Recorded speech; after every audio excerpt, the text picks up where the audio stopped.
Friday morning night ஃபுல்லாக ஒரே கெட்ட கனவு. நானும் தூங்கிட்டு எந்திரிச்சு திருப்பி தூங்குறேன். அப்பவும் அந்த கனவுக்கு கண்டினியூ ஆகுது.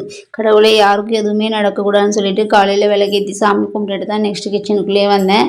ஆப்பத்துக்கு மாவு அரைச்சி வச்சுருந்தேன். அதுக்கு பூசணிக்காய் போட்டு சாம்பார் வச்சுட்டு சட்னியுமே அரைச்சிருந்தேன். சைடில் ரைஸும் வச்சுட்டேன்.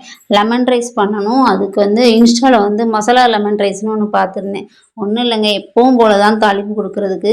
வேர்க்கடலை இல்லை, அதனால சன்ஃப்ளவர் சீட் இருந்துச்சு, அது போட்டிருந்தேன். அது கூட தேங்காய், மிளகாய், அப்புறம் கொஞ்சமாக இஞ்சி, கருவேப்பிலை இதெல்லாம் அரைச்சி அந்த பேஸ்ட்டு சேர்த்து தாளித்து கொட்டியிருந்தேன். சூப்பராக இருந்துச்சு டேஸ்ட்டு. இதுக்கு 65 மசாலா போட்டு சேப்பங்கிழங்கு ரோஸ்ட் பண்ணியிருந்தேன். இது என் பையனுக்கு ரொம்ப பிடிக்கும், அதனால இது பண்ணி கொடுத்துருந்தேன். ஆப்பம் சூப்பராக இருந்துச்சு. நடுஸில் நல்லா சாஃப்டாக சுற்றி கிறிஸ்பியாக சூப்பராக இருந்துச்சு. ஹஸ்பண்டுமே எக்ஸ்ட்ரா ஒன்று வாங்கி சாப்பிட்டாங்க. சூப்பராக இருக்குது பிரியான்னு சொல்லியிருந்தாங்க. எப்படி இருந்த கிச்சன் எப்படி ஆகிட்டு பாருங்கங்க. நைட்டு ஃபுல்லாக க்ளீன் பண்ணிட்டு தான் படுத்தேன். அப்புறம் மறுபடியும் க்ளீன் பண்ணியாச்சு. இந்த வீடியோ பிடிச்சிருந்தா மறக்காமல் சப்ஸ்கிரைப் பண்ணிடுங்க. பாய்.